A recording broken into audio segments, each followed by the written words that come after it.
मुख्यमंत्री आदरणीय जितेंद्र सावंतसाहेब, जिल्हा काँग्रेसचे अध्यक्ष आदरणीय वनरावजी शिंदे नागरिकच आहेत,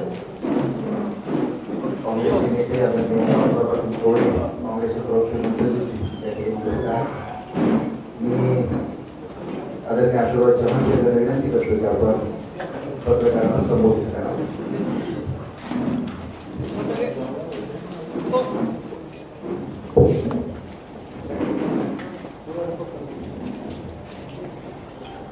सर्वप्रथम मी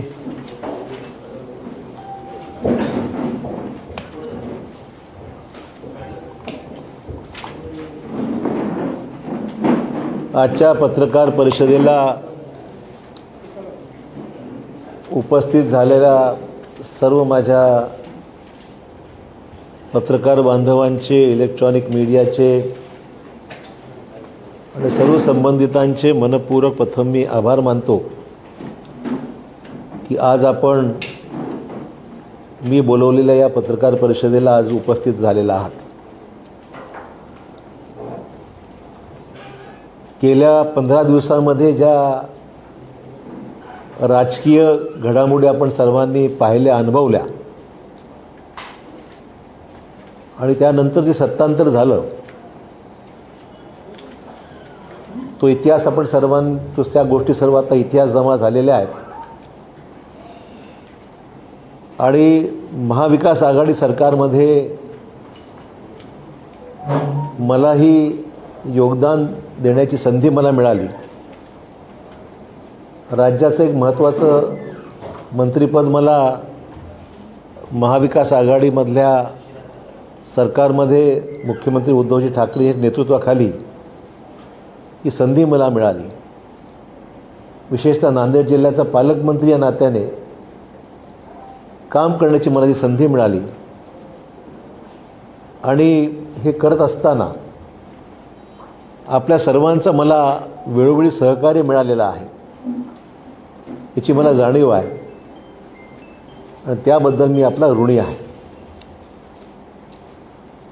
महाविकास आघाडीतील घटक पक्षांचे सर्व सहकारी, काँग्रेसचे सर्व कार्यकर्ते, प्रशासनामधले अधिकारी, नागरिक तसेच पत्रकारांनी दिलेल्या सहकार्याबद्दल मी मनपूर्वक या सर्वांचा मी आभारी आहे. माझ्याकडे पद असो किंवा नसो, वर्षानुवर्ष आपल्या सर्वांशीच माझे स्नेहाचे संबंध राहिलेले आहेत आणि ते यापुढेही राहतील याबद्दल माझ्या मनामध्ये कुठलाही किंतु परंतु नाही. हे आपलं नातं, आपले संबंध याच्यापेक्षा अधिक दृढ होतील अशी अपेक्षा मी या ठिकाणी करतो. सत्ता हे जे पद सत्तेमध्ये मिळालं ते सत्ता उपभोगण्याचं साधन नव्हे, तर मी मानतो की ते विकास काम करायला एक संधी, विकासाला ही संधी त्या निमित्ताने ही मिळाली. त्यामुळे या सत्तांतराबद्दल कोणाच्याबद्दल टीका करण्याची किंवा व्यक्तिगत टीका करण्याची माझा त्यात अजिबात स्वारस्य नाही आहे. ज्यांच्याकडे पदं आहेत किंवा मंत्रिमंडळ विस्ताराच्या माध्यमातून ज्यांच्याकडे पदं येतील त्यांनी राज्याचा व नांदेड जिल्ह्याच्या विकासामध्ये खंड पडू नये अशी अपेक्षा मी आगामी सरकारमधले लोकप्रतिनिधी किंवा नांदेडचे होणारे पालकमंत्री जे कोणी होतील त्यांच्याकडून मी निश्चित व्यक्त करतो. मित्रांनो, शिवसेनेविरुद्ध बंड केल्यामुळे अगोदरच या सरकारवर ठपका ठेवला जात आहे. त्यामुळे त्यात या सरकारने स्वतःची प्रतिमा स्थगिती सरकार म्हणून करू नये किंवा होऊ देऊ नये अशी माझी अपेक्षा आहे. कारण गेल्या 2-3 दिवसामध्ये ज्या बातम्या किंबहुना शासनाचे निर्णय जे निर्गमित होत आहेत, त्या निर्णयामध्ये राज्यातील बरेच विकासाच्या कामासंदर्भामध्ये स्थगिती देण्याचा आरंभ झालेला आहे. त्यामुळे मला वाटतं की या सरकारची ख्याती ही स्थगिती सरकार असं होऊ नये. मला आठवतं फडणवीसांचं वाक्य ते मुख्यमंत्री झाल्यानंतर की आपण एकमेकांचे विरोधक जरूर आहोत, पण आम्ही एक दुसरे वैरी नाही किंवा दुश्मन नाही असं म्हणणं त्यांचा सांगण्याचा उद्देश होता. त्यांचं मी स्वागत करतो त्यांच्या या विधानाचं, पण प्रत्यक्षामध्ये हे विधान हे कृतीमध्ये दिसलं पाहिजे.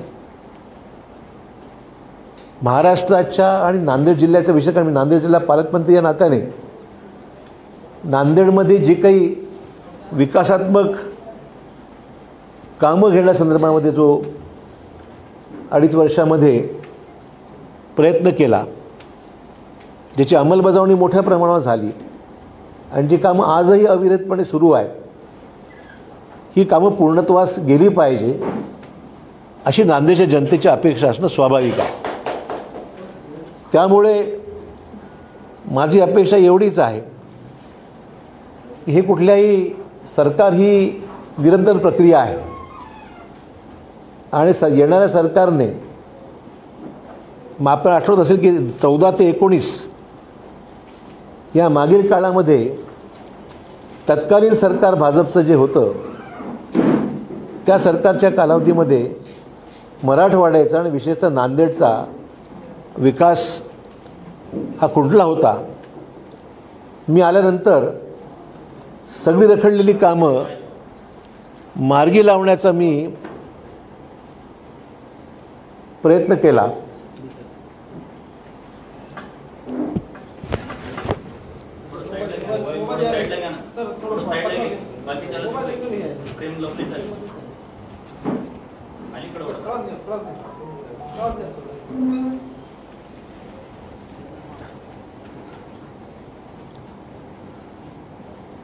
या मागील 5 वर्षाच्या कालावधीमध्ये मराठवाड्यावर अन्याय झाला, नांदेडचा विकास खुंटला, ही वेगळ्याने सांगायची गरज नाही. पण तेच मागील 2.5 वर्षामध्ये नांदेड जिल्ह्यामधल्या पायाभूत सुविधा, सिंचन सुविधा, आरोग्य, शिक्षण अशा काही क्षेत्रासाठी अतिशय महत्त्वाचे मोठे निर्णय माझ्या कालावधी मी घेतले. जालना नांदेड समृद्धी महामार्ग हा मार्गाचा निर्णय पायाभूत सुविधा समिती जी मुख्यमंत्र्यांच्या अध्यक्षतेखाली आहे आणि राज्याचे विद्यमान मुख्यमंत्री सुद्धा त्या समितीचे सदस्य होते त्या मागच्या कालावधीमध्ये, त्या समितीमध्ये हा निर्णय झाला. 180 किलोमीटरचा साधारण 12,000 कोटी रुपयाचा प्रकल्प आता भूसंपादनाच्या एकंदरीत स्थितीमध्ये आहे. अलाइनमेंट फायनलाइज झाली, जागा निश्चिती झाली, आर्थिक तरतुदी संदर्भात सुद्धा पुरवणी मागण्यामध्ये तरतूद करण्यात आली. पण नंतर मध्ये वावड्या असं उठल्या की हा रद्द करण्याचा काही मानस आहे म्हणून. पण मोपलवार जे याचे MD आहेत त्यांनी खुलासा केला की तसं अद्याप काही असे आदेश कुठले प्राप्त झालेले नाहीत. आता अधिकाऱ्यांचं म्हणणं आणि शासनाचं म्हणणं यात फरक आहे.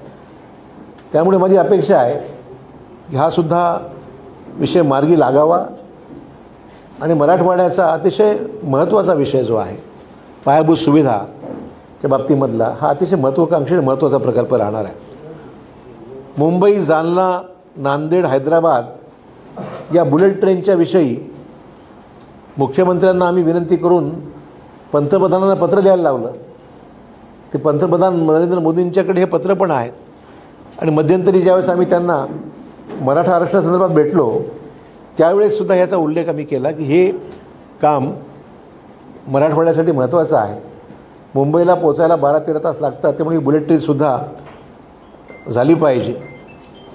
नांदेड लातूरला जोडणारा 100 किलोमीटरच्या मार्गाचा निर्णय राज्य सरकारने घेतलेला आहे आणि केंद्र सरकारच्या प्रतीक्षेमध्ये हा विषय आहे. आता हा शेवटचा ह्या अवधीमध्ये झालेला निर्णय आहे. तर त्या निर्णयालासुद्धा पुढं गती देण्याचं काम विद्यमान सरकार करेल अशा प्रकारची अपेक्षा आहे.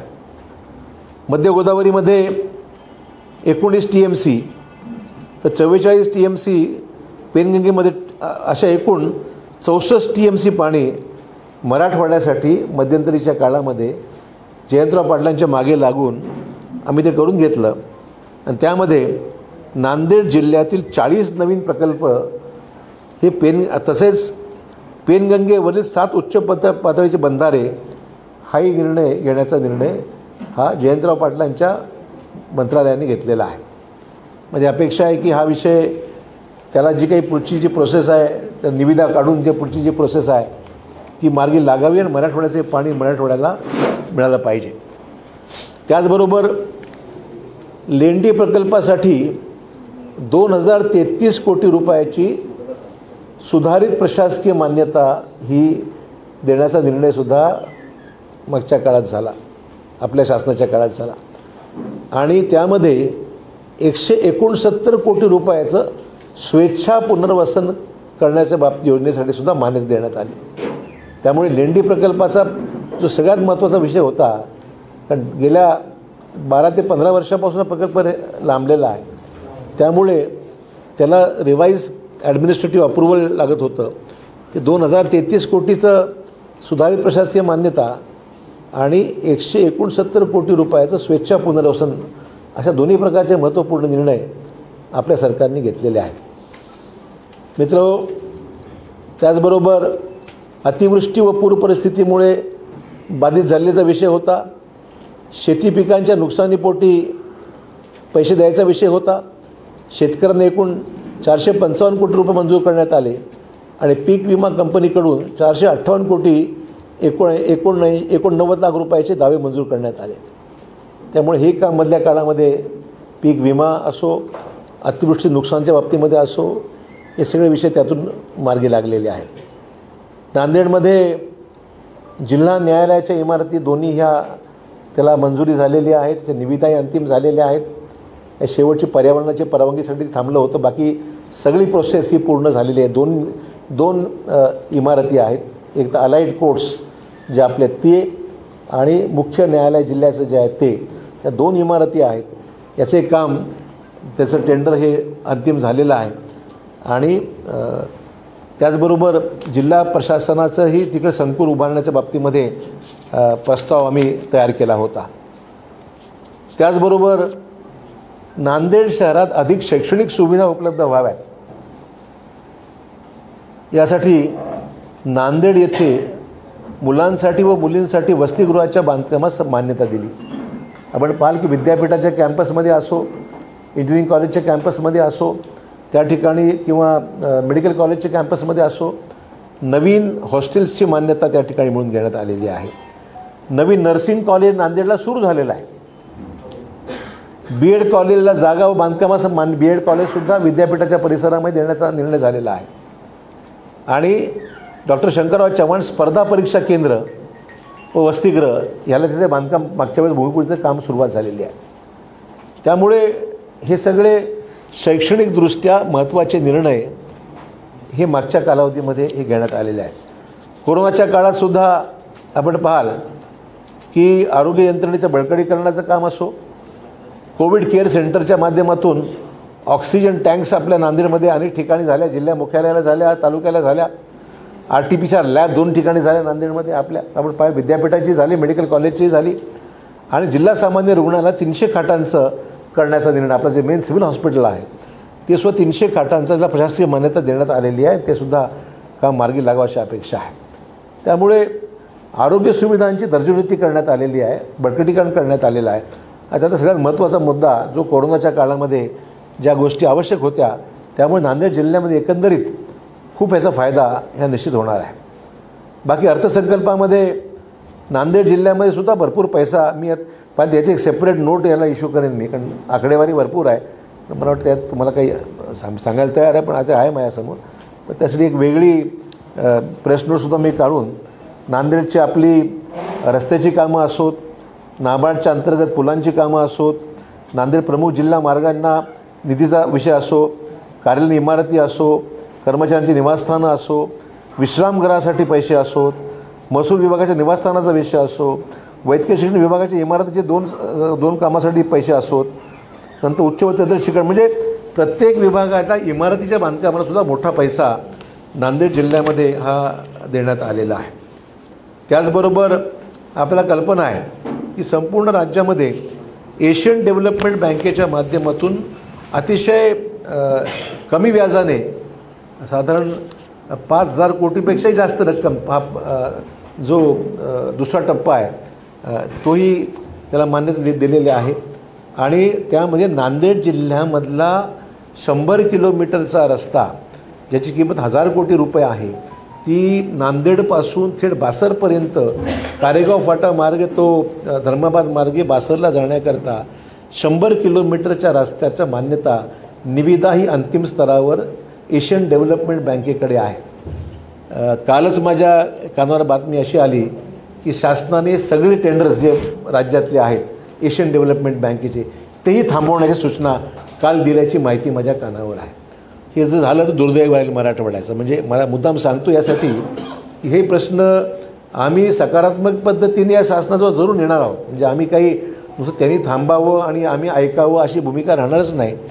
पण सांगायचं तात्पर्य आहे की जवळपास 1,000 कोटी रुपयाचं नांदेडपासून बासरचा 100 किलोमीटरच्या मार्गाच्या कामाला सुद्धा आपण पाहतो आहे की सध्या जे एशियन डेव्हलपमेंट बँके फक्त राज्यात म्हणजे नांदेडचं एक उदाहरण झालं, जवळपास 13 ते 14 अशी कामं आहेत की सगळ्याच कामाला थांबवण्यास सांगण्याचे आदेश काल सांगण्यात आलेले आहेत. त्यामुळे मला वाटतं की हे जर झालं तर दुर्दैव राहील. नांदेडपासून बॉर्डरपर्यंत जाणारा हा रस्ता अतिशय महत्त्वाकांक्षी आणि सरकार कुठले असो पण नांदेड जिल्ह्यासाठी एक वरदान ठरणार असा रस्ता निश्चित राहील अशा प्रकारची अपेक्षा आहे. त्यामुळे या सगळ्या कामाला पैसा हा परत नांदेड शहरामधली 150 कोटी रुपये चर्चा सध्या रोज पेपरमध्ये सुरू आहे. आपल्याला कल्पना आहे की ही कामं मंजूर झाली. ही कामं आमच्याच काळामध्ये एकनाथ शिंदे नगरविकास मंत्री असताना त्यांच्याकडून मी मंजूर करून आणली होती. ही 150 कोटी रुपयाची कामं आहेत. त्यातले 100 कोटी रुपये महापालिकेकडे प्राप्त आहेत, 50 कोटी जिल्हाधिकाऱ्यांकडे प्राप्त आहेत. म्हणजे 150 कोटी नांदेडला आलेले आहेत. मुद्दा पण तेही काम थांबवण्याच्या बाबतीमध्ये सूचना आल्या. पण मी सांगतो तुम्हाला ही कामं आम्ही निश्चित पूर्ण करू.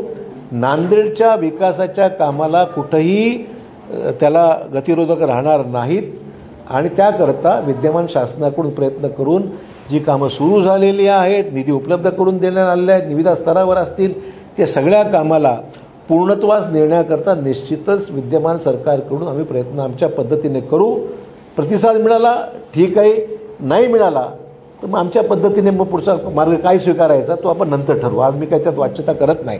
पण अपेक्षा मात्र जरूर आहे की ही जी कामं हाती घेण्यात आली होती त्याला सरकार हे विकासात्मक कामं आहे ती कुठल्या एका पक्षाची किंवा व्यक्तीची कामं असण्याचं कारण नाही. पण ही कामं पूर्णत्वास नेता आली पाहिजेत. त्याकरता विद्यमान सरकारकडून या कामाला कुठंही गतिविरोधक राहणार नाही अशा प्रकारचा माझा निश्चित प्रयत्न राहणार आहे. त्याचबरोबर आपण पाहाल आस्था नदीवरची पुलाची कामं मार्गी लागली. तुमच्या भोकर-राठी रस्त्यावर पुलाचं काम मार्गी लागलं आहे. धर्माबाद उमरीच्या रस्त्यासुद्धा निविदा स्तरावर विषय आहेत ते. त्याचबरोबर नांदेडमध्ये मुख्य अभियंताचं कार्यालय आपण मधल्या काळात आणलं, PWDचं चीफ इंजिनियरचं कार्यालय. नंतर विद्युत विभागाचं अधीक्षक अभियंतासुद्धा व कार्यकारी अभियंता ह्याची कार्यालय नांदेडमध्ये आज आलेली आहेत. आणि राष्ट्रीय महामार्गाच्या बाबतीमध्ये सुद्धा जी मीटिंग आमची नितीन गडकरींच्या बरोबर झाली होती की त्याला जो काही पैसा मिळणं अपेक्षित होतं त्या भूसंपादनाचा, त्या चुकीच्या गोष्टी घ्यायला होत्या त्या आम्ही त्याला सुधारणा केली, तसा निर्णय झाला. पण दुर्दैवाने नितीन गडकरींनी घेतलेल्या निर्णयालासुद्धा डिपार्टमेंट अपीलमध्ये गेला आहे. आता म्हणजे आश्चर्याची गोष्ट अशी आहे की केंद्रातल्या मंत्र्यांनी घेतलेल्या निर्णयालासुद्धा डिपार्टमेंटने न जुमानता त्याच्यामध्ये आता अपीलमध्ये काही गोष्टी त्यांनी नेल्या आहेत. तर ठीक आहे, तो विषय आता त्यांना मी बोलणार आहे की तुमचं मत आहे, रेकॉर्डवर आहे, तुम्ही निर्णय घेता आणि डिपार्टमेंट मात्र अपीलमध्ये जातं. कारण लोकांना जे काही त्याच्यामध्ये भूसंपादनाची जी काही मुआवजा मिळाला पाहिजे तो योग्य मिळाला पाहिजे आमची भावना आहे. ती इथे मान्य झाली, जिल्हाधिकाऱ्यांच्या समोर मान्य झाली, तिथेही मान्य झाली मुंबईच्या बैठकीमध्ये. पण त्यांनी घेतलेल्या निर्णयानंतर सुद्धा पुन्हा अपीलमध्ये काही लोक गेलेले आहेत. ठीक आहे. त्याचबरोबर महाराष्ट्राच्या पातळीवर सुद्धा आपण पाहाल की गेल्या 2.5 वर्षामध्ये राज्य महामार्गाची सुद्धा कामं मोठ्या प्रमाणात झाली. नाबार्डमधली पुलं राज्य महामार्गाची साधारण 6,482 कोटी रुपयाची राज्य महामार्गाची 1,456 कामं, नाबार्डमधून सुमारे 1,376 कोटी रुपयाची 698 रस्त्यांची कामं आणि सुमारे 8,608 कोटी रुपयाच्या किमतीची प्रमुख जिल्हा मार्गाची व 2,975 कामे अशी हाती घेण्यात आलेली आहेत. त्यामुळे ही सगळी कामं आता विविध ठिकाणी कामं सुरू आहेत, काही ठिकाणी निविदा स्तरावर आहेत आणि कामाला गती ह्याच्यामध्ये निश्चित मिळत आहे. मी आकडेवारीवर जाणार नाही, मोठी आकडेवारी असल्यामुळे मी त्याच्यामध्ये काही अधिक बोलणार नाही. त्याचबरोबर हायब्रिड ॲन्युइटी ज्याला म्हणून हॅममध्ये सुद्धा जी कामं घेण्यात आलेली आहेत त्यामध्ये सुद्धा 2021मध्ये राज्यामध्ये 110 कामांसाठी 29,962 कोटी रुपये तरतूद करण्यात आली आहे आणि एशियन डेव्हलपमेंट बँकेच्या अर्थसहाय्यित रस्ते विकास या प्रकल्पाच्या पहिल्या टप्प्याअंतर्गत 5,789 कोटी रुपयाची 29 कामं मंजूर करण्यात आली. त्यामध्ये आपल्या जिल्ह्याचा 100 किलोमीटर समावेश आहे. त्यामुळे ही सगळी कामं मार्गी लागलेली आहेत. त्याच्यामध्ये कुठेही विघ्न येऊ नयेत अशा प्रकारची आमची अपेक्षा जरूर आहे. त्यामुळे या कामाला मराठवाड्यात असो, नांदेड जिल्ह्यात असो, याची वेगवान अंमलबजावणी व्हावी अशी आमची रास्त अपेक्षा यांनी सर्व आमच्या सहकारी जे सत्तेमध्ये आहेत त्यांच्याकडून नक्की राहणार आहे. मला या जिल्ह्यामध्ये काम करत असताना सर्वपक्षीय नेत्यांनी लोकप्रतिनिधी सहकार्य केलं. काही लोकांचा व्यक्तिगत आकस असावा काही निवडक मंडळींचा, परंतु मी माझं काम प्रामाणिकपणे करत राहिलेलो आहे आणि केवळ माझ्यावर मी तर म्हणेल काही लोकांना नुसतं आसुरी आनंद, काही लोक काम थांबवण्याचा आनंद काही लोकांना आहे. माझा हे काम चालू ठेवण्यामध्ये आनंद जास्त राहील आणि मला वाटतं कोणी का असे ना काम पूर्ण झालं तर क्रेडिट ज्याला घ्यायचं त्यांनी घ्यावं, माझं काही तक्रार नाही आहे. प्रश्न क्रेडिटचा नाही आहे, इथे प्रश्न जिल्ह्याच्या विकासाचा विषय आहे आणि त्यामुळे असा आनंद आसुरी आनंद घेऊन थांबवण्यापेक्षा मला वाटतं ह्या कामाला आपल्याला पूर्णत्वास नेण्याकरता आपली जी कर्तबगारी आहे ती काही लोकांना दाखवून दिली तर आनंद होईल. आम्हाला आमची काही हरकत नाही, त्यासाठी आम्हाला आनंद आहे. क्रेडिट त्याला जरूर आम्ही जाहीरपणे तुमच्यामुळे होऊ लागलं आहे असं आम्ही क्रेडिट द्यायला तयार आहोत, आमची काही त्याला विरोध नाही आहे. त्यामुळे हा त्यातला विषय महत्त्वाचा आहे. त्यामुळे आपल्याला सांगायला हरकत नाही, ही सगळी कामं जी आपल्यासमोर जिचा उल्लेख केला ही कामं जी सहज झालेली नाही आहेत.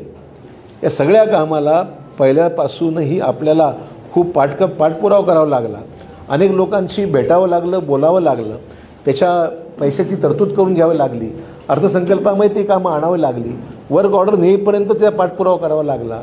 तेव्हा कुठे ही सगळी कामं 2-2.5 वर्षात मार्गी लागलेली आहेत हे मला मुद्दाम सांगितलं पाहिजे. म्हणजे जी कामं, आणि मला आनंद या गोष्टीचा आहे की माझ्या मुख्यमंत्रीपदाच्या कालावधीमध्ये कदाचित एवढी कामं मला झाली नसतील, त्याच्यापेक्षाही जास्त कामं या माझ्या 2-2.5 वर्षाच्या कारकिर्दीमध्ये मला साध्य करता आली, याचा मला मनापासून आनंद आहे. त्यामुळे मला जरूर आभार मानले पाहिजेत मुख्यमंत्री उद्धव ठाकरेजींचे, आभार मानले पाहिजे उपमुख्यमंत्री अजित पवारांचे आणि काँग्रेस पक्षाचे माझे सहकारी बाळासाहेब थोरात असतील, नाना पटोले असतील, या सर्वांचे आभार मानले पाहिजे की या सगळ्या कामामध्ये या सगळ्या माझ्या सहकाऱ्यांचा खूप मला त्याच्यामध्ये मदत लागली, मदत मिळाली आणि माझी अपेक्षा एवढीच आहे ही कामं आता यांनी पुढे न्यावी अशी माझी अपेक्षा जरूर आहे.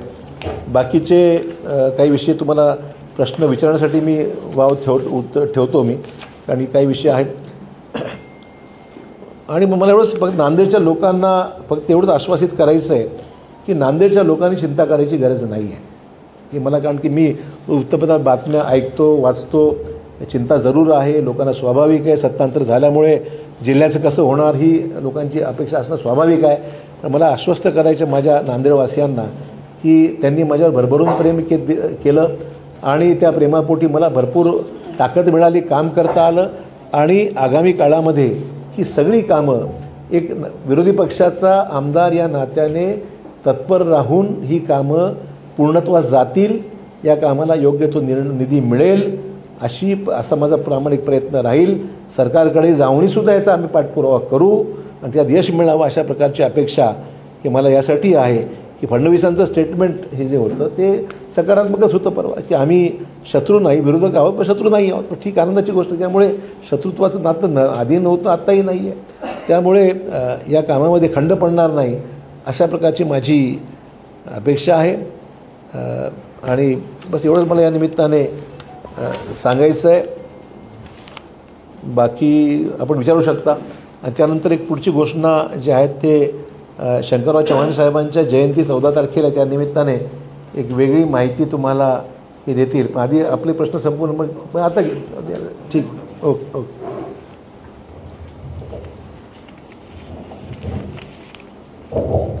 ही बातमी वेगळी करा, ती बातमी वेगळी करा, त्याच्यामध्ये दोन्ही चौकट घ्या ना, तुम्हाला जसं वाटेल तसं घ्या. काय आदरणीय अशोकरावजी चव्हाण साहेब आणि व्यासपीठावर उपस्थित मान्यवर साहेबांच्या पत्रकार परिषदेमध्ये घोषणा करण्याची संधी मिळते, मी भाग्य समजतोय. श्रद्धेय डॉक्टर शंकररावजी चव्हाण साहेब यांच्या जन्मदिनी 14 जुलै 2002ला दैनिक सत्यप्रभा नव्या व्यवस्थापनाखाली चालवण्यासाठी आमचे नेते आदरणीय अशोकराव चव्हाण साहेब यांनी घेतले. आणि त्यानंतरच दरम्यानच्या काळामध्ये मातोश्री कैलासवासी सौ कुसुमताई चव्हाण यांचं दुःखद निधन झालं. आणि त्यातून सत्यप्रभाच्या वर्धापनदिनी त्यांच्या नावाने स्मृती पुरस्कार द्यावेत असा विचार पुढे आला. आणि त्याची सुरुवात 2004 पासून झाली. 2004 ते 2011 सलग पुरस्कार दरवर्षी देण्यात आला. पण 2012 पासून काही गैरव्यवहार्य कारणास्तव मध्ये खंडित झाला होता. मराठवाडा पातळीवर हा पुरस्कार मागे देण्यात आला. पण यावर्षी आदरणीय अशोकरावजी चव्हाण साहेब यांचं मार्गदर्शन आणि सूचनेनुसार महाराष्ट्र पातळीवर आता कैलासवासी सौ कुसुमताई चव्हाण पुरस्काराची घोषणा करण्यात आलेली आहे. महाराष्ट्रातल्या नामवंत वेगवेगळ्या क्षेत्रातील माणसांना पुरस्कार दिलेला आहे. 14 जुलैला हा सोहळा होणार असून कुसुम सभागृहात सकाळी 10:30 वाजता या कार्यक्रमाच्या अध्यक्षस्थानी आदरणीय माजी मुख्यमंत्री अशोकराव चव्हाण साहेब असतील. तर ज्यांच्या शुभ हस्ते आम्ही देणार आहोत ते आदरणीय माजी जलसंपदा मंत्री जयंतराव पाटील साहेब यांच्या शुभ हस्ते पुरस्कार वितरण सोहळा होईल. यासोबतच जुन्या पिढीतील सिने अभिनेते आणि दिग्दर्शक महेशजी कोठारे आणि नव्या पिढीतील अभिनेते आदरणीय आदिनाथ कोठारे विशेष यांची उपस्थित राहणार आहे. त्यासोबतच जिल्ह्यातील महाविकास आघाडी सरकारमध्ये असलेले सर्व आजी माजी आमदार, महापौर आणि तिन्ही पक्षाचे जिल्हाध्यक्ष यांचीही या कार्यक्रमात उपस्थित राहणार आहे. या कार्यक्रमामध्ये जो मेन गाभा आहे तोच मी सांगायचा मुद्दाम पाठीमागे ठेवलेला आहे. यामध्ये यावर्षीचा कैलासवासी सौ कुसुमताई चव्हाण स्मृती पुरस्कार ज्यांना 5 जणांना घोषित केलेल्या क्षेत्रामध्ये, त्यामध्ये रामायणाचार्य म्हणून ज्यांची देशभर ख्याती आहे आणि त्यांच्या प्रवचनातून त्यांनी समाज प्रबोधन करण्याचं मोठं काम केलं आहे असे खबरोबर रामराव महाराज ढोक यांना हा पुरस्कार देण्यात आलेला आहे. आमच्या समितीचे सर्व सदस्य तर सावंतसाहेब होते, अभिजितराव देशमुख होते, साहेबांच्या अध्यक्षतेखाली पोकरणाजीमध्ये या विषयामध्ये आम्ही त्यांचाही सल्ला घेतलेला आहे. तर रामराव महाराज ढोक यांना हा पुरस्कार दिला. त्यासोबतच आपल्या नांदेड जिल्ह्याचा ज्यांना अभिमान वाटतो, कोविडच्या काळात ज्यांनी फार मोठं काम केलं आणि माझे मुख्यमंत्र्यांचे सल्लागारही राहिले होते माझे मुख्यमंत्र्यांचे, असे नांदेडचे मला आयुक्त काही दिवस ज्यांनी काम केलं आणि जिल्हाधिकारी आणि सचिव म्हणून मोठ्या प्रमाणात काम केलं असे माजी सनदी अधिकारी डॉक्टर दीपक म्हैसेकर साहेब. उद्योग क्षेत्रामध्ये ज्यांचं नाव आशिया खंडात पसरलेलं आहे, ज्यांचा उद्योगाचा फार मोठा डोलारा म्हणतो उभा केला त्यांनी आपल्या 8 वेगवेगळ्या कारखान्यांच्या माध्यमातून ते शेतकरी देसरडा औरंगाबादचे. त्यासोबतच आपण ज्यांना टीव्हीवर नेहमी पाहतो असे पर्यावरणवादी विचारवंत समीक्षक स्तंभलेखक आदरणीय डॉक्टर विश्वंभर चौधरी आणि महिला सक्षमीकरणात ज्यांचं एक नाव आम्ही घेतलेलं आहे त्या कॅप्टन स्वाती महाडिक यांना हा पुरस्कार दिला आहे. स्वाती महाडिकच्या विषयी एवढं सांगता येईल की जेव्हा त्यांचे पती संतोष महाडिक यांना शहीद झाले, कर्नल होते आणि त्यानंतर त्यांना 2 मुलं होती, ती 2 मुलं हॉस्टेलला ठेवून त्या मातेने करारीपणाने देशभक्तीचा निर्णय घेतला आणि लष्करी सेवेची परीक्षा उत्तीर्ण होऊन त्या कॅप्टन पदावर उत्तर ललितपूर येथे आहेत त्यांचा सन्मान झाला पाहिजे असं आमच्या कमिटीला वाटलं. म्हणून स्वाती महाडिक यांच्यासह या 5 जणांचा सन्मान सोहळा 14 जुलैला सकाळी 10:30 वाजता आयोजित केलेला आहे. एक सविस्तर प्रेस नोट मी तुम्हाला देणार आहे आणि ईमेलवर सगळ्यांनाच मी पाठवणार आहे. तर या कार्यक्रमाची जास्तीत जास्त प्रसिद्धी द्यावी अशी मी आपणास विनंती करतो. धन्यवाद. दुसरा विषय आहे ना.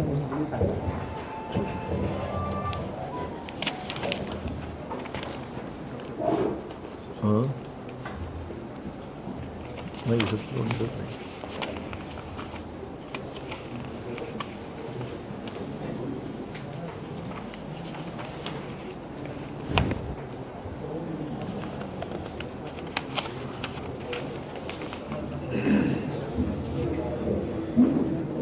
दुसरा एक महत्त्वाचा विषय जो शंकरराव चव्हाण साहेबांच्या जन्मदिनीच हा कार्यक्रम सायंकाळी आहे.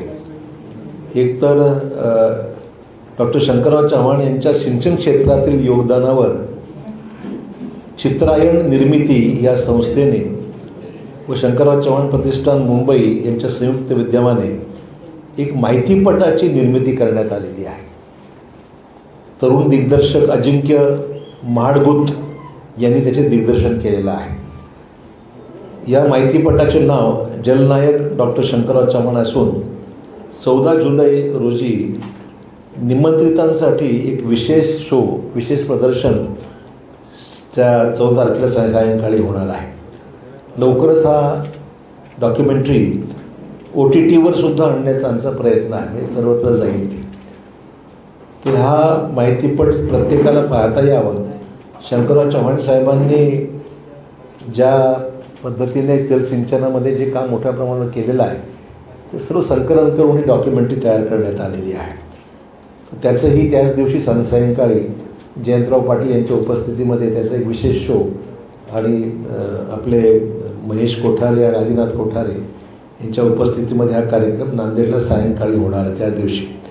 त्यामुळे जन्मशताब्दी वर्ष मागच्या वर्षीच झालं, परंतु त्यानिमित्ताने त्यांच्या कार्याला उजाळा मिळावा आणि त्यांचं योगदान अजरामर राहावं, नवीन पिढीपर्यंत पोचत राहावं अशा दृष्टीने ही एक सहकारी मित्रांनी तयार केलेली डॉक्युमेंटरी आहे. ती त्याच दिवशी संध्याकाळी होणार. सकाळी हा पुरस्काराचा कार्यक्रम सत्यप्रभाचा आणि सायंकाळचा हा डिटेल कार्यक्रम तुम्हाला नंतर प्रेस नोट इश्यू करू आम्ही. स्थळ, टायमिंग कुठे आहे, काय आहे. हे कार्यक्रम 14 तारखेला दिवसभर राहणार आहे. त्याची कृपया नोंद घ्यावी आणि त्याप्रमाणे आपल्याकडून त्याला योग्य प्रसिद्धी मिळावी अशी आपणास विनंती आहे. आता आपल्या मनातले जे प्रश्न आहेत ते आपण विचारू शकता. इतक्या लवकर मी काहीच भाष्य करणार नाही. अजून सरकारला जेमतेम मंत्रिमंडळ स्थापन करायचं आहे. 11 तारखेला सर्वोच्च न्यायालयाचा महत्त्वपूर्ण निकाल अपेक्षित आहे. असं त्या दिवशी निकाल लागेल असं हवं नाही. एखाद्या तारखा पडू शकतात, परंतु एक महत्त्वपूर्ण विषय मात्र सर्वोच्च न्यायालयाच्या समोर आता आहे. त्यामुळे पक्षांतरबंदी कायदा, अविश्वासाचा ठराव, विश्वासदर्शक ठराव असे अनेक विषय, डेप्युटी स्पीकरनी घेतलेला निर्णय, त्यामुळे आमदारांचं डिस्क्वालिफिकेशन असे अनेक विषय आहेत. 11 तारखेला सर्वोच्च न्यायालयानेच सांगितलं आहे की सर्व विषय आम्ही 11 तारखेला ऐकू. त्यामुळे ते बघूया काय होतं. साहेब, पृथ्वीराज चव्हाणांनी म्हणजे काँग्रेसचं मतदान फुटल्याचा आरोप करून त्यांनी हायकमांडला भेटण्यासाठी गेले होते. यावरती आपली काय आहे ना? काय जी मतं गेलेली आहेत आहेच, उघडच आहे ना की 7 मतं काँग्रेसची गेल्या संदर्भातली सकृतदर्शनी माहिती ही त्याच वेळेस समोर मतदान मोजणी झाल्यावर समोर आलेली आहे. त्यामुळे याच्यामध्ये चौकशी होऊन याच्यासाठी जे कोणी जबाबदार असतील त्याच्यावर कारवाई अपेक्षित आहेच आणि ती योग्यच आहे.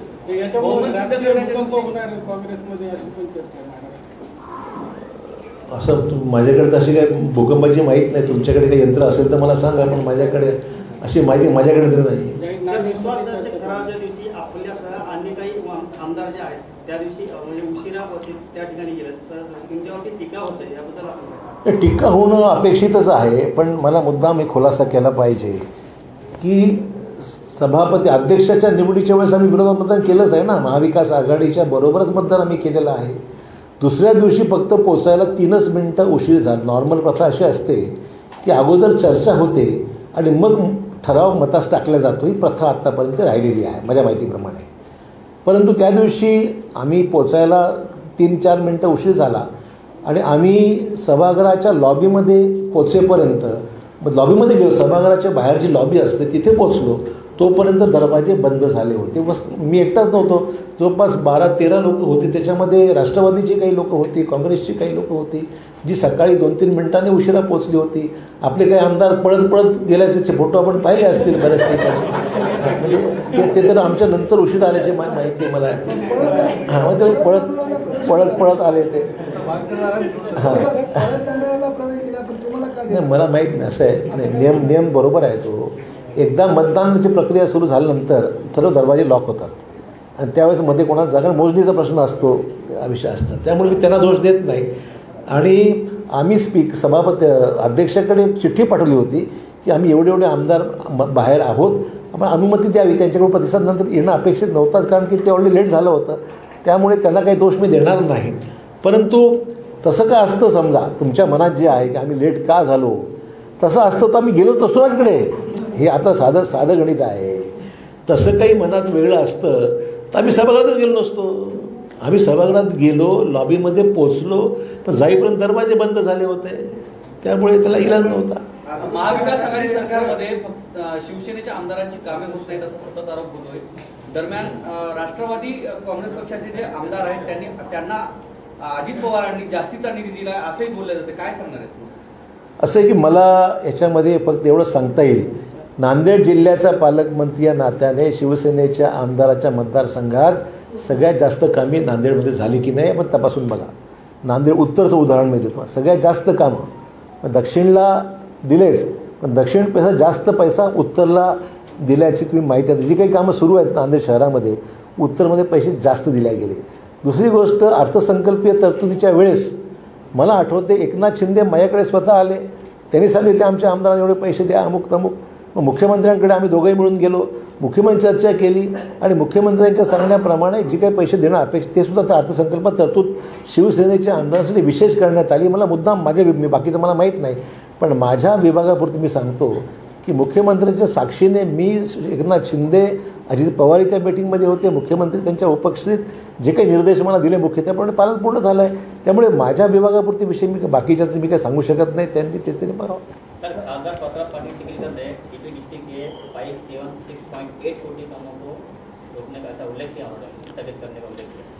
देखिए, मैं किसी का नाम लेना मुझसे क्यों बुलवाते हो? मैंने यही कहा ना कि ये पूरा स्थगिति पूरे राज्य में है, नांदेड़ तक सीमित नहीं है.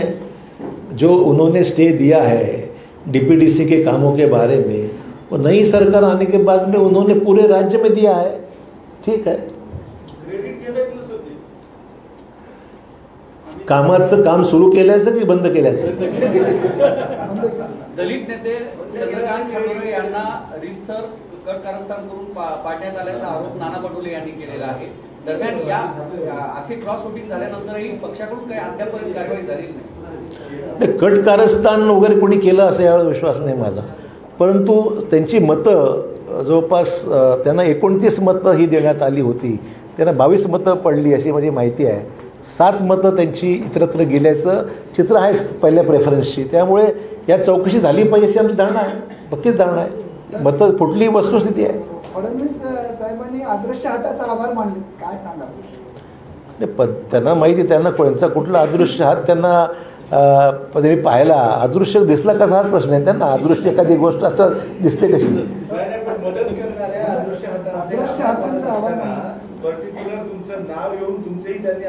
हे माझं नाव नाही घेतलं त्यांनी, माझं नाव त्यांनी घेतलेलं नाही. त्यांनी वडेट्टीवारांचं नाव घेतलेलं आहे. मी वारपासून ऐकतो ना मी, त्याच्यामुळे मला नाव मी बोललो असतो, पण मला नाव त्यांनी घेतलेलं नाही त्याच्यामध्ये. त्यामुळे माझं एकंदरीत नांदेड जिल्ह्याला किती आतापर्यंत आपल्या काळामध्ये किती रुपयाचं अनुदान म्हणजे खर्च आहे? मी तुम्हाला नांदेड जिल्ह्याला भरपूर पैसा देण्यात आलेला आहे. सगळी आकडेवारी मी उद्या किंवा परवा तुम्हाला देईन. आणि ते टोटल मारा, मी कधी टोटल मारलीच नाही आत्तापर्यंत. आले ते पैसे देत गेलो मी. नांदेडला याच्या पुढे पैसे कमी मिळणार नाहीत हे मी तुम्हाला ग्वाही देतो. कांग्रेस पार्टी नामांतर के खिलाफ रही हमेशा जी, कांग्रेस पार्टी नामांतर के खिलाफ रही. देखिए, सबसे पहली बात तो ये है कि औरंगाबाद के नामांतर का जो विषय है वो कैबिनेट का फैसला है, नंबर 1. दूसरी बात है कि संभाजी महाराज का कत्ल औरंगजेब ने किया था, ये वास्तव है। तो औरंगजेब ने कत्ल करने के बाद में ऐसी सूरत में क्या हम उस बात के लिए क्या भूमिका रखें? ये बात तो स्पष्ट बात सुनिए, ये सवाल हिंदू या मुस्लिम का सवाल नहीं है। औरंगाबाद का नामकरण ये कोई हिंदू या मुस्लिम से इशू रिलेटेड नहीं है। हम सेक्युलर है, हम उतना ही हिंदू को मानते हैं, उतना ही मुसलमानों को भी न्याय देते हैं, अन्य समाजों को भी उतना ही न्याय देने की हमारी सबकी कांग्रेस पार्टी की भूमिका है। पर यहाँ वास्तव ये है कि संभाजी महाराज का कत्ल किया गया था, बड़े बेरहमी से कत्ल किया गया था और कत्ल औरंगजेब ने करवाया गया था, ये इतिहास कहता है। तो ऐसे सूरत में क्या करना चाहिए बताइए हमें। सर, जो आप बोल रहे इतिहास का ये विषय था जी, सरकार जो मुस्लिम शहरों को आधा नाम जो दे रही है वो एंटी मुस्लिम लॉबी के तहत कर रही है और शिवसेना इसको एक हिंदुत्व के एंगल से देखते हैं। देखिए मैं इस चीज को, कांग्रेस पार्टी एक सेकुलर पार्टी अपने आप को बिल्कुल सेकुलर है, मैंने इस फैसले पर कांग्रेस पार्टी कुछ ना कुछ डिफेंस करती है, कुछ ना कुछ मैंने स्पष्टीकरण मैंने आपको वास्तव बताया है कि औरंगजेब और अकबर में बहुत फर्क था।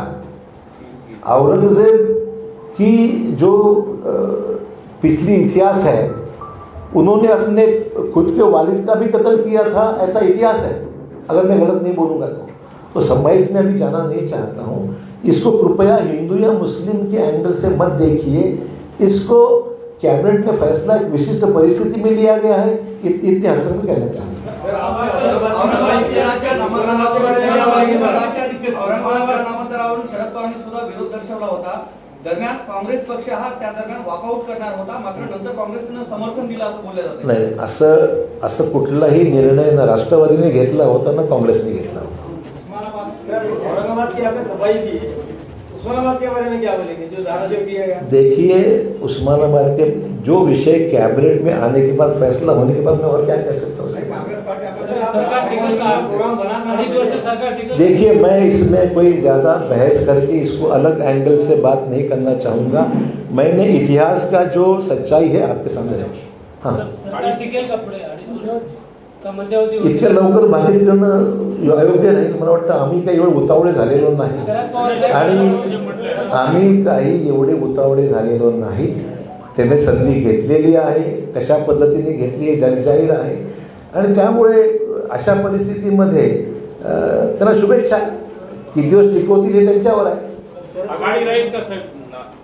स्थानिक स्वराज्य संस्थेच्या ज्या निवडणुका आहेत, महाविकास आघाडी असं आहे, आज महाविकास आघाडी अस्तित्वात आहे, अजूनही त्याच्यात कुठला बदल झालेला नाही। आगामी काळात त्याचे निर्णय घ्यायचे आहे ते तिन्ही पक्ष मिळूनच ठरवतील काय करायचं। महाराष्ट्रामध्ये जे उलटापालटी झालेले आहेत त्या संदर्भात पार्टी हायकमांड देखील नाराज आहेत। या प्रकरणासंदर्भात त्यांनी गांभीर्याने घेतलेलं आहे। दरम्यान आपल्याला असं वाटत नाही का काँग्रेस पक्षाला आत्मचिंतन करण्याची गरज आहे?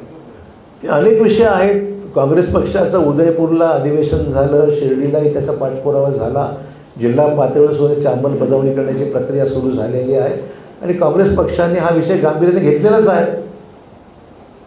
महाराष्ट्रात फक्त तुम्ही एकट्याने जिल्हा स्तरावर मेळावा घेतला, अन्य जिल्ह्यात असं का होत नाही? जे अन्य जिल्ह्यात सुद्धा झाले बऱ्याच ठिकाणी, काही जिल्ह्यात राहिला असेल। मध्यंतरी या 15 दिवसाचा कालावधी हा राजकीय फारच अस्थिर परिस्थिती होती, त्यामुळे स्वाभाविक काही ठिकाणी उशीर झाला असेल। तर जिल्हास्तरीय बैठकामध्ये किंवा जिल्हास्तरीय नियोजनामध्ये जे काही खासदारांना मध्ये घेतलं नाही असं त्यांचं म्हणणं आहे। त्यांनी जनरली तुमच्यावर आरोप केला आहे की आपण चिमटा घेतलेला आहे, आता मी परत चिमटा घेतला तर वाईट वाटू नये, असं एक प्रकारचं आपल्याला त्यांनी आव्हानच दिलेलं आहे। काय म्हणणार आहे? मला याच्यावर कुठल्याही अशा प्रकार गोष्टी दखल द्यायची गरज वाटत नाही मला।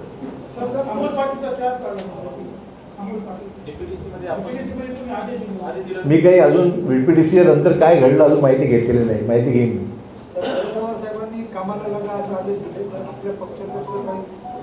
आम्हाला सांगायची गरज नाही, काम चालूच आहे आमचं, काही सांगायची कामाला लागा म्हणून सांगायची गरज पडत नाही आम्हाला। तर तुम्ही पुन्हा पक्ष संघटनेकडे वळणार आहात का? प्रदेशाध्यक्ष असताना काँग्रेसला मागे मी काम नेहमीच पक्षाचं करत राहते। नेहमीच नाही, पुन्हा येईल तसं काय आहे का?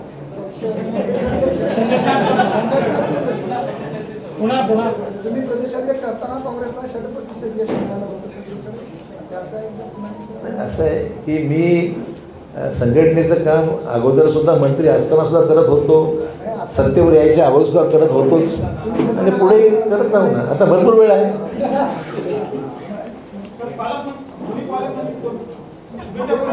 हा महत्वाचा विषय आहे. मला जर विचारलं, खाजगीत मत आहे मला, त्यांनी काही माझं ऐकावं असं काही अपेक्षित नाही आहे. बालाजी कल्याणकरांनी एवढा त्याग केला असल्यामुळे असं मला वाटतं की एकनाथ शिंदे साहेब त्यांची दखल जरूर घेतील असं मला वाटतं. बालाजी कल्याणकरांना पालकमंत्री करावा असं काही हरकत नाही. मी सांगितलं नुकसान होईल, उलट मी सांगणार.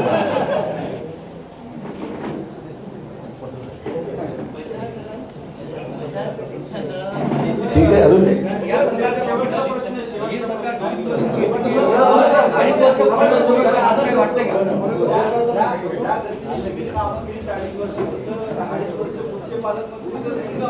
अशी अपेक्षा आहे माझी.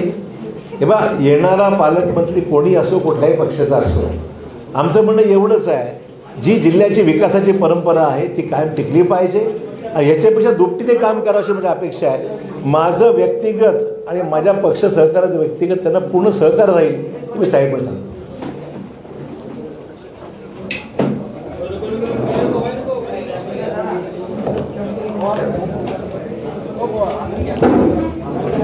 धन्यवाद सर्व